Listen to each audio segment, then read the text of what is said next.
social and racial justice. And what did we see politicians do? They took a knee.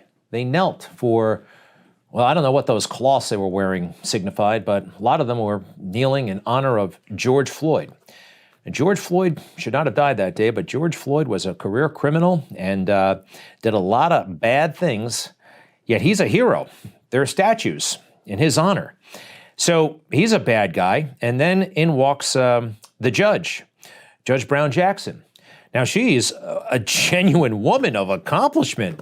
So if George Floyd, who's basically a degenerate and is a hero, what is she? She's a demigod. I mean, this is how warped things are right now. And you have to treat her like an angel or else you'll get the Ted Cruz treatment. Not everybody is built like Ted Cruz. Not everybody can handle the criticism. So there are very few people as brave as he is willing to take the incoming. This all leads, this kind of, I'll call it cowardice actually, to scenes like this. Just a couple of days ago when in Austin school, a bunch of children having Gay Pride Week in the school. Gay Pride Week. It's a real thing at a public school in Austin, Texas. Because why don't people speak out about something like this? Well, you don't want to be called a homophobe because then you're a racist and then you're a lot of things that you're, and nobody wants to be canceled. So just put your head down and let your kid march in the parade. Fat chance! It's not happening. And by the way, you may be seeing more of this. And it's the wokest place on earth, Disney. What is happening with that company? We all love Disney, right? Mickey Mouse and the rest, no big deal. Space Mountain, all that good stuff. They've gone woke and they're getting woker, and it's so strange. You know about that legislation in Florida that will make it law of the state to not sexualize children, to only teach certain subjects related to sex at the appropriate age and inform parents at key moments? It's totally reasonable. Here's Governor DeSantis defending it against a fake news reporter. Parental rights and education, what critics call the Don't Say Gay bill, is on the Senate floor. Does it say that in the bill? I know that you support. Does it say that in the bill? I'm asking you to tell me what's in the bill because you are pushing false narratives. It doesn't matter what critics say. Well, it says it bans classroom instruction on sexual identity and gender orientation. For who? For grades pre-K through 3. So 5-year-olds, 6-year-olds, 7-year-olds. And the idea that you wouldn't be honest about that and tell people what it actually says, it's why people don't trust people like you, because you peddle false narratives. Damn, he's good. He's good.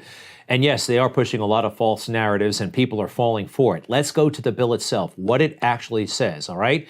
Notifying a student's parent if there is a change related to the student's mental, emotional, or physical health or well-being.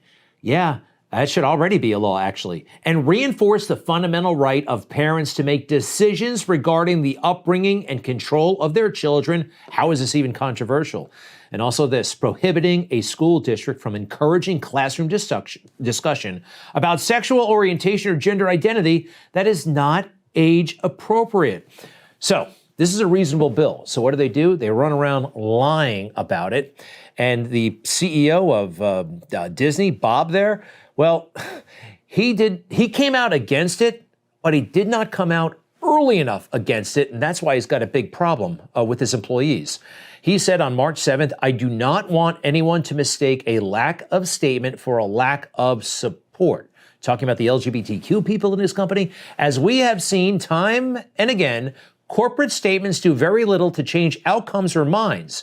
Instead, they are often weaponized by one side or the other to further divide and inflame. Now, one more from March 7th, and we'll talk. We all share the same goal of a more tolerant, respectful world. Where we may differ is in the tactics to get there. All right, now, again, I don't know why he's weighing in, but he feels compelled to weigh in, and he did, and that's a slippery slope, okay? Because certain radicals in his company or whatever, troublemakers, just people will always screw the boss if they can, and they're doing that at Disney. Take a look. He had a backtrack a couple of days later. He said, speaking to you, reading your messages, and meeting with you have helped me better understand how painful our silence was. Painful. You needed me to be a stronger ally in the fight for equal rights, and I let you down. I am so sorry. You gotta learn from Trump. Don't apologize, especially not when you're wrong. You're the CEO of Disney. What are you doing weighing in on these issues that clearly you don't understand? So the matter has gotten much worse, and his employees have gotten very, very bold, threatening all kinds of walkouts. So this week, more statements.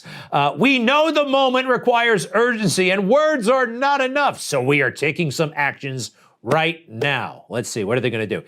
Task force will be set up. We'll enlist the help of experts to develop a concrete plan to ensure Disney is a force for good for LGBTQ plus communities, especially children and family. All right, why are they talking about kids?